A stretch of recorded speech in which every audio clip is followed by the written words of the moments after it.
All right, so you guys wanted to know more about cybersecurity and staying safe online. Yeah, especially if you're not a tech wizard, right? Exactly. You don't have to be a coder to get this stuff.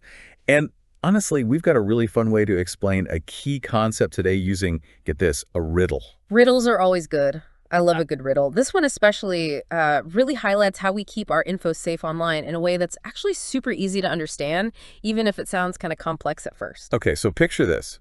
We've got Abel. He wants to send Betty this really nice, super valuable gold bracelet. Okay, sounds pretty straightforward. Right, except here's the thing. The only way to get that bracelet to Betty is to send it through Lidya. And, well, Lydia's a bit of a shady character. Uh-oh. Yeah, she's not exactly known for her honesty. Let's just say if that bracelet was left alone with her, poof, gone, vanished. So it's like this, right? Think about all the stuff we do online. Passwords, banking, personal messages, things we definitely don't want anyone else seeing. Totally. This is the exact problem, right? How do you send something valuable when you can't trust the messenger? Yeah, it's a great analogy for online security. So how do they solve this problem? Think about it, listeners. What would you do? I'd probably just give up. Too risky. Understandable. But Abel and Bety, they're a bit more clever. They both happen to have a ton of padlocks, lots of different padlocks. Okay. And each padlock obviously has its own unique key, right? So they've got keys for their own locks, but not for each other's. All right, I'm following. But if they send a key through Lidya, well, she could just copy it, right? Right. Back to square one. Oh, so frustrating. But here's the brilliance.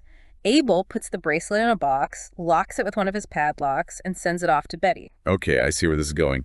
Lydia gets the box, but she can't open it. Exactly. Now, what does Bety do? She gets the box, can't open it yet either, but she adds her own padlock to it. What? A box with two locks. What happens next? She sends that double-locked box back to Abel. Oh, and now Abel can take his own lock off. Precisely.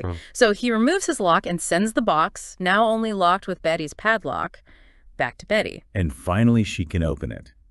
Genius. They outsmarted Lidya. Exactly. It's a super secure delivery system just using those padlocks and keys. Pretty clever, huh? So clever. Okay, but I know you're going to connect this back to online safety. Yeah. How does this whole padlock thing relate to the internet? This, my friend, is basically public key cryptography. Public key cryptography in action. It sounds complicated, but it's just like a riddle. Think of Abel's padlock as a public key. Okay. Anyone can use that public key to encrypt information, kind of like putting it in a box and locking it. But only Bety, with her own unique private key, can unlock it. You got it. That's how we know the information stays safe. So let's say you're entering your super secret password on a website, right? Right. Please tell me this is what's happening. It is. That website essentially gives you its public key. You use that to encrypt your password, basically. You put your password in the box and lock it with their public key. And only the website, with its private key, can unlock that box and actually see my password. Boom. That's it. That is wild. I mean, this whole double lock system is happening every time I log into something. Every time. It's happening behind the scenes, all over the internet. Online shopping, banking, even just sending a private message. So even if someone manages to intercept the information, they can't do anything with it without that private key. Exactly. Public key cryptography is one of the fundamental ways we keep our information safe online. It's happening even when we don't realize it. Seriously, mind blown. I always kind of knew there had to be something keeping things secure, but I never really understood how it worked. Right. And you don't have to be a tech genius to get the basics. This stuff is for everyone. So to recap, public key cryptography is like a super important tool for online safety. Absolutely. It's happening constantly behind the scenes to protect our info. But it's not the only thing, right? Oh, definitely not. There are lots of other ways to stay safe online. Always use strong passwords. Like, seriously, don't use password 123. That's practically an open invitation. Noted. Strong passwords only.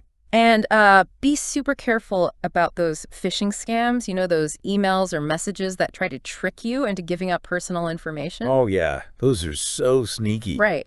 Always double check the sender's address and never click on suspicious links.